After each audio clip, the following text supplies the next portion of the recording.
Anybody who watched those Manchester United players that he's been handed as his squad on the start of the season through the last year or so will recognise that that's a familiar performance, and the people above him should have known that that was an unacceptable situation to hand Erik ten Hag that squad at the start of the season. It needed improving more than it has been already. Now, obviously, there's 2 or 3 weeks to go in the transfer window, but he needed 3 or 4 weeks to be able to work with them.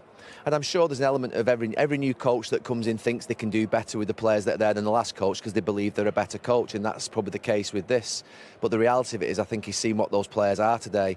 They had a good season, those players, when the fans weren't in the stadiums during COVID. But last season when the fans came back, if you remember, they came back in all those games and in the COVID season, if they went behind, I don't know how many times they went behind and then kept coming back. It was unrealistic. Once they now go behind in games, they can't always come back, and they're dropping points.